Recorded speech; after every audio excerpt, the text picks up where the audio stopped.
हरे कृष्णा, राधे राधे। कैसे हो आप सभी? आई होप आप सभी स्वस्थ होंगे, मंगलमय होंगे, ठाकुर जी की सेवा कर रहे होंगे और ठाकुर जी का आशीर्वाद भी प्राप्त कर रहे होंगे। तो जैसा कि हम सभी सीरीज़ में हैं, ठाकुर जी की स्टोरीज़ सुनते हैं डेली, रोज़ाना अपने कर्मों के साथ, नित्य कर्मों के साथ हम ठाकुर जी की लीलाओं को भी श्रवण करते हैं। तो इसी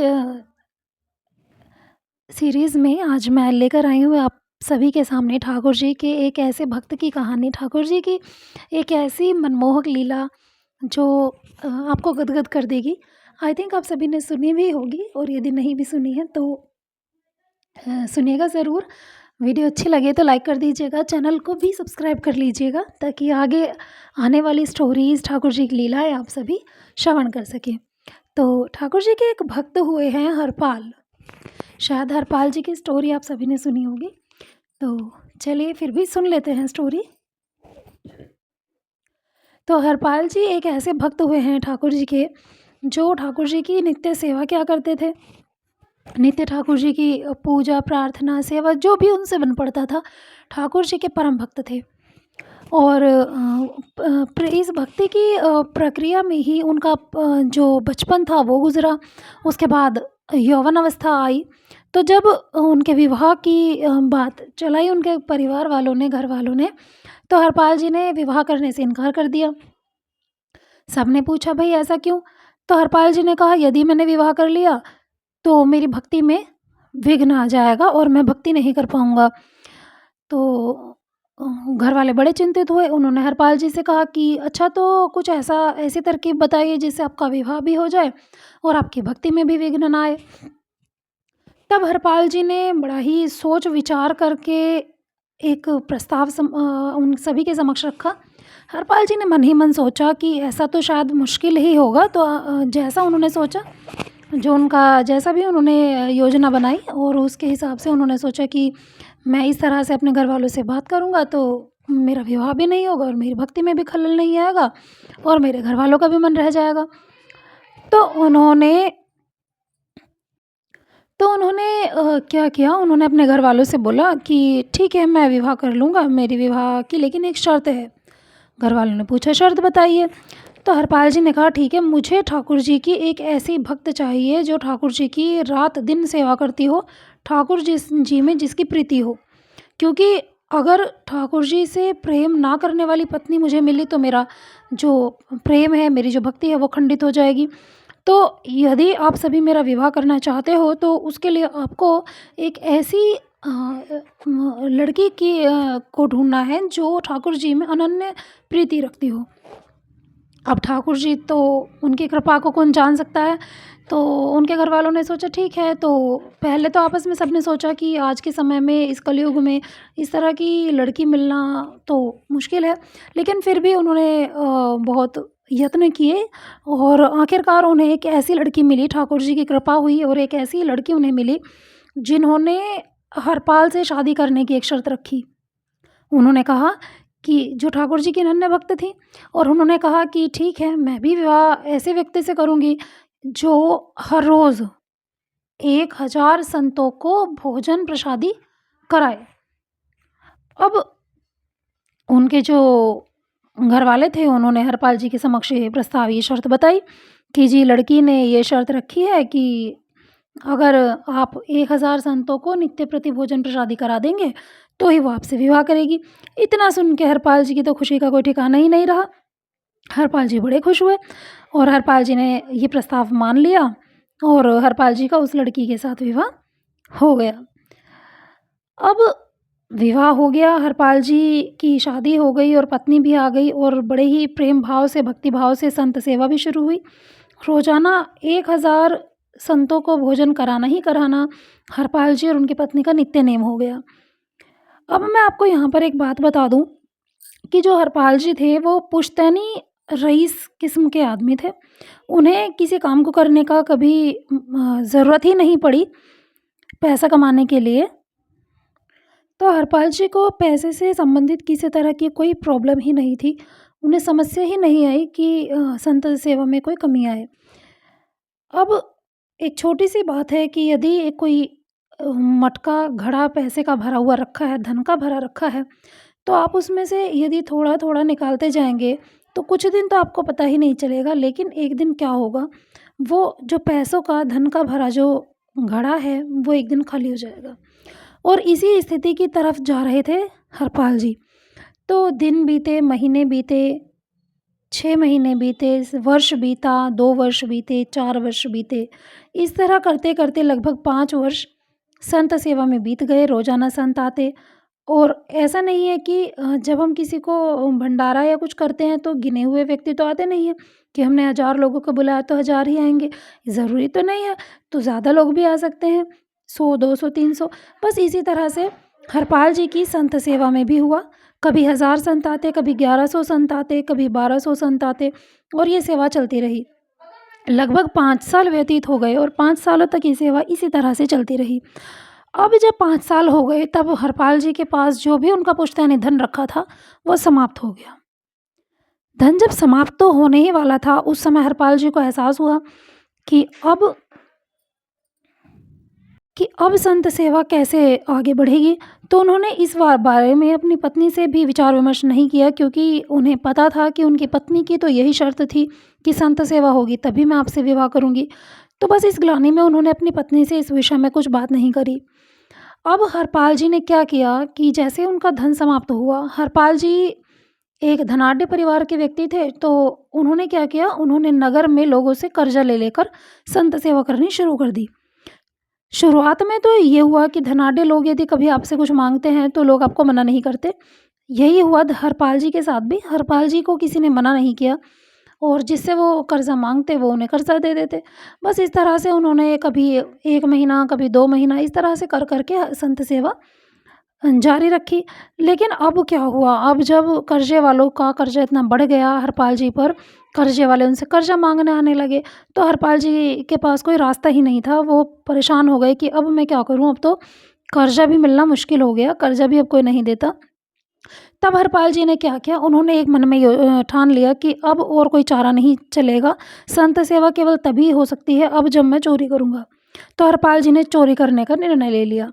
अब क्या करते हरपाल जी, हरपाल जी लोगों के घर में चोरी करते, और केवल खाद्य सामग्री की चोरी करते, क्योंकि उन्हें धन की तो ज़रूरत ही नहीं थी, उन्हें तो खाद्य सामग्री चाहिए थी जिससे वो संत सेवा कर पाते। बस हरपाल जी ने संत सेवा शुरू करी।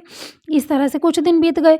अब लोगों ने अपने घरों में पहरा देना शुरू कर दिया। जब लोगों ने सोचा बड़ा अजीब चोर है, धन सामग्री तो लेता नहीं है और खाद्य सामग्री चोरी हो जाती है, तो बस यही हुआ, और लोगों ने पहरा देना शुरू किया। अब हरपाल जी की मुसीबत जो थी और ज़्यादा बढ़ गई। अब हरपाल जी ने क्या किया, उन्होंने सोचा ठीक है, अब मैं जो धनाढ्य लोग हैं नगर के, जो बहुत सेठ हैं या बहुत रईस जो हैं लोग, मैं उनके यहाँ चोरी करूँगा। अब हरपाल ने लोगों को लूटना शुरू कर दिया। पहले घरों में चोरी, फिर लोगों को रास्ते में लूटना शुरू किया, आते-जाते लोगों को लूटना आरंभ कर दिया, और इस तरह हरपाल जी ने संत सेवा शुरू कर दी। अब ये जो लीला हो रही थी, यदि इस पर गौर की जाए, तो ठाकुर जी इस लीला को साक्षात देख रहे थे।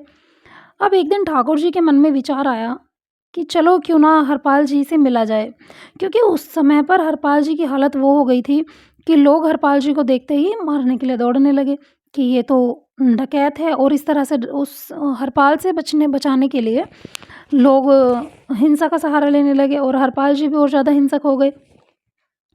अब स्थिति इतनी भयंकर आ गई कि हरपाल जी के पास एक दिन का भी संत सेवा का जो साधन था वो नहीं रहा। बस संत सेवा तो अभी चल रही थी, उसी दौरान ठाकुर जी के मन में आई कि क्यों ना चलिए आज अपने हरपाल से मिला जाए। उस दिन हरपाल जी एक रास्ते पर बैठे हुए थे व्यापारी को लूटने के लिए, कि कोई व्यापारी आए, तगड़ी सी कोई पार्टी मिले और मैं उसको लूट लूँ। तो बस ठाकुर जी ने सोचा कि आज मेरा भक्त किसी की इंतज़ार में बैठा है, तो चलो आज उनके इंतज़ार को मैं ही पूर्ण कर देता हूँ। तो ठाकुर जी ने एक बहुत ही धनाढ्य व्यापारी का वेश बनाया। अब वो तो ठाकुर जी हैं, जो मर्ज़ी चाहें, लक्ष्मी जी उनके साथ सदैव रहती हैं, तो जितना मर्ज़ी वो धनाढ्य रूप धारण कर लें। ठाकुर जी ने सोने से जड़े हुए रत्न आभूषण धारण किए, सोने की खड़ाऊ पहनी, और सोने से लथपथ होकर एक बहुत ही धनाढ्य व्यापारी का रूप ठाकुर जी ने धारण किया। तभी रुक्मणी जी देखती हैं कि ठाकुर जी कहीं जा रहे हैं, तो रुक्मणी जी ठाकुर जी से पूछती हैं कि आप कहाँ जा रहे हो? तब ठाकुर जी ने रुक्मणी जी को हरपाल के बारे में सारी बातें बताई और रुक्मणी जी भी सेठानी का रूप लेकर ठाकुर जी के साथ हरपाल से मिलने के लिए चल पड़ी। जिस रास्ते पर हरपाल बैठा हुआ था, उसी रास्ते पर जब ठाकुर जी और लक्ष्मी माँ एक व्यापारी और एक सेठानी के रूप में चले आ रहे थे, तब हरपाल की नज़र उन पर पड़ी। तो हरपाल ने सोचा, अरे वाह, आज तो इतना बड़ा, इतना धनी व्यापारी और सेठानी आ रहे हैं कि मेरा तो कई वर्षों का संत सेवा का जो प्रबंध है वो हो जाएगा। आज इन दोनों को किसी भी हालत में लूटे बिना नहीं छोड़ना। अब हरपाल जी ने क्या किया, हरपाल जी के पास जैसे ही ठाकुर जी आए व्यापारी रूप में, तो हरपाल जी ने कहा कि राधे राधे भैया, कहाँ से आ रहे हैं सेठ जी आप? तो सेठ रूप धारण किए हुए मेरे ठाकुर जी बोले, राधे राधे, क्या होता है ये? तो हरपाल जी ने कहा कि भैया राधे राधे तो बोलो। तो सेठ रूपी प्रभु ने कहा, हम राधे राधे क्यों बोले?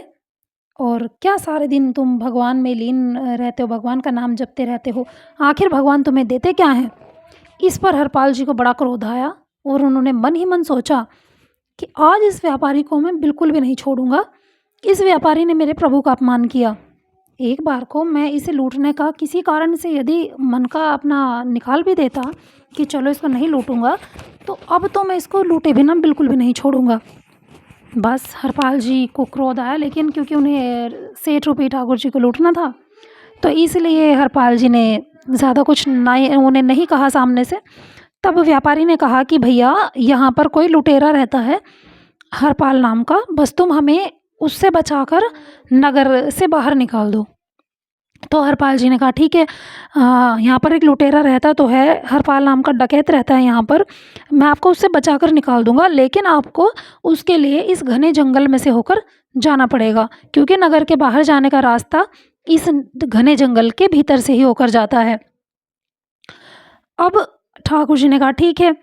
तो बस ठाकुर जी जैसा हरपाल कहता गया वैसा ठाकुर जी करते गए, और हरपाल ठाकुर जी को अपनी बातों में लिए हुए इस तरह से उस घने जंगल के बीचों बीच जा पहुंचा। जंगल के बीचों बीच जाते ही हरपाल ने अपना डकैत वाला रूप ठाकुर जी के सामने रख दिया। जिस भी हथियार से या जैसे भी वो लोगों को डराकर लूटता था, उसने अपने वो हथियार ठाकुर जी के सामने रखे, और बस ठाकुर जी तो इतने दयालु हैं कि अपने उस भक्त के हाथों में हथियार देखकर थर थर काँपने का नाटक करने लगे। अब ठाकुर जी तो काँपने लगे। रुक्मणी जी ने सोचा, ठाकुर जी देखो कैसे काँप रहे हैं, जो कंस से या रावण से तो कभी डरे नहीं, और आज देखो अपने भक्त के सामने कैसे काँप रहे हैं। तब ठाकुर जी ने रुक्मणी जी को कोहनी मारी और कहा कि आप भी डरिए। तो रुक्मणी जी भी थर थर काँपने लगी, बोली भैया हमें छोड़ दो, हमें जाने दो, हमें मत लूटो। तो डकैत बोलता है कि एक बार को यदि आपके कहने से मैं आपको छोड़ भी देता, तो अब मैं आप लोगों को बिल्कुल भी नहीं छोड़ूंगा, क्योंकि आप लोगों ने मेरे प्रभु का अपमान किया। जैसे ही मैंने आपसे राधे राधे बोला, आपने मेरे प्रभु का अपमान किया, अब मैं आपको बिल्कुल नहीं छोड़ूंगा। तो बस हरपाल प्रभु के जो आभूषण थे उनको उतरवाने लगे एक एक करके। बोला कि इन सब को, जो सेठानी थी उनसे भी और ठाकुर जी से भी, बोला कि अपने अपने आभूषण उतार कर यहाँ पोटली में रख दो। ठाकुर जी और रुक्मणी माँ अपने अपने आभूषण उतार कर हरपाल के सामने रखने लगे। और बस हरपाल, जब ठाकुर जी के एक कनिष्का उंगली में एक अंगूठी थी वो रह गई, तो ठाकुर जी ने कहा कि भैया ये अंगूठी तो नहीं उतर रही है। हरपाल ने कहा, अरे उतरेगी कैसे नहीं, मैं उतारूंगा। तो ठाकुर जी ने कहा, नहीं भैया उंगली कट जाएगी, पर मेरी अंगूठी तो बचपन से फंसी हुई है और ये नहीं निकलेगी। तो बस हरपाल को गुस्सा आया, बोला कि तूने ही अपमान किया था ना मेरे प्रभु का, अब मैं तेरी उंगली काट दूंगा, ये अंगूठी मुझे हर हाल में चाहिए, मेरी संत सेवा चलेगी। तो जैसे ही ठाकुर जी की उंगली को हरपाल काटने के लिए लपका, वैसे ही ठाकुर जी अपने चतुर्भुज रूप में शंख चक्र पद्म और गदा धारण किए हुए हरपाल के समक्ष प्रकट हुए। पीला पीतांबर, गले में वैजंती माला, हाथों में शंख चक्र गदा, होठों पे मुस्कान, और साथ में माँ रुक्मणी रूप में माँ लक्ष्मी। उस अद्भुत रूप में लक्ष्मी नारायण हरपाल को दर्शन देते हैं, और हरपाल उस रूप के दर्शन पाकर गदगद हो उठता है और प्रभु के चरणों में गिर पड़ता है और अपने कर्मों की माफ़ी क्षमा याचना करने लगता है। कहता है, आज मैंने संसार को छोड़कर अपने ठाकुर जी को लूटना चाहा, कितना अधम हूँ मैं, कितना नीच हूँ मैं। लेकिन ठाकुर जी तो कहते हैं ना, जिस पर रीझ जाएँ उसके गलत कार्य, अच्छे कार्य, उसके अधर्म, धर्म, पाप, पुण्य कुछ नहीं देखते, बस अपने उस भक्त को तारने के लिए निकल पड़ते हैं। ऐसा ही कुछ हुआ और ठाकुर जी ने कहा कि हरपाल, तूने जो भी कुछ किया वो मेरे ही संतों की सेवा के लिए किया, इसलिए मैं बड़ा प्रसन्न हूँ। हरपाल, तुमने मेरा मन मोह लिया। तुमने मेरे संतों की सेवा हेतु जो कर्म किए वह धर्म नहीं, धर्म थे। तुमने जिन लोगों का धन चुराया, जिन लोगों का खाद्य सामग्री चुराया, वो सभी को चुराकर तुमने मेरे संतों की सेवा में लगाया। एक तरह से देखा जाए तो तुम मेरी ही तो सेवा कर रहे थे, और जिन लोगों का धन और सामग्री तुमने संतों की सेवा में लगाई, तुम नहीं जानते कि एक तरह से तुमने उन लोगों का उद्धार ही किया है, क्योंकि उनकी जो धन संपदा थी उसको तुमने सेवा में लगाया। करता तुम थे, लेकिन उनकी जो सामग्री लगी, इससे वे भी पुण्य के हकदार बन गए हैं, पुण्य के भागीदार बन गए हैं। मैं तुम पर अति प्रसन्न हूँ। और ये जो तुमने मुझसे धन लूटा है, इस धन से तुम्हारा कई वर्षों का नहीं, बल्कि जब तक तुम पृथ्वी पर रहोगे तब तक तुम संत सेवा कर पाओगे, यही मेरा आशीर्वाद है। और इतना कहकर ठाकुर जी वहाँ से जाने लगे। तब हरपाल ने कहा, प्रभु एक कृपा और कर दीजिए। मैंने ये जो भी कुछ किया उसका एकमात्र कारण मेरी पत्नी थी। यदि मेरी पत्नी मेरे समक्ष ऐसी शर्त ना रखती तो शायद मैं ऐसा ना करता। यदि वो संत सेवा की शर्त के बिना ही मुझसे विवाह कर लेती तो शायद मैं ऐसा कभी नहीं कर पाता। तो हे प्रभु, हे नाथ, आप तो बड़े दयालु हैं, कृपालु हैं, कृपया मेरी उस पत्नी को भी अपने दर्शन देकर कृतार्थ कीजिए। तब ठाकुर जी ने कहा कि ठीक है। और ऐसा कहकर ठाकुर जी और रुक्मणी मैया ने, लक्ष्मी मैया ने 2 बालकों का रूप धारण कर लिया। अब उन एक बालक और बालिका को कंधे पर बैठाए हुए हरपाल जी अपने घर आ रहे हैं। तो जब ठाकुर जी घर आए तो उनकी पत्नी ने बोला कि आप किन बालकों को लेकर आए हैं। तब हरपाल ने बताया कि ये बालक नहीं, ये तो साक्षात लक्ष्मी नारायण भगवान है। और फिर अपने उस चतुर्भुज रूप में लक्ष्मी नारायण भगवान ने उनकी पत्नी को दर्शन देकर उन्हें भी कृतार्थ किया। बोले, मेरे लक्ष्मी नारायण भगवान की जय। तो ऐसे हैं मेरे ठाकुर जी, जिस पर प्रसन्न हो जाएं उसके पाप, पुण्य, धर्म, अधर्म कुछ भी नहीं देखते, और बस अपने उस भक्त के उद्धार के लिए चल पड़ते हैं। वो ना तो रास्ता देखते हैं, ना भूख देखते हैं, ना प्यास देखते हैं। तो इस तरह मेरे ठाकुर जी की ये कहानी समाप्त होती है। और कैसी लगी आपको कहानी? अगर अच्छी लगी हो तो लाइक ज़रूर कर दीजिएगा, चैनल को भी सब्सक्राइब कर दीजिएगा। मिलेंगे अगली कहानी में, अगले वीडियो में, अगली एक नई कहानी के साथ। तब तक के लिए हरे कृष्णा, राधे राधे।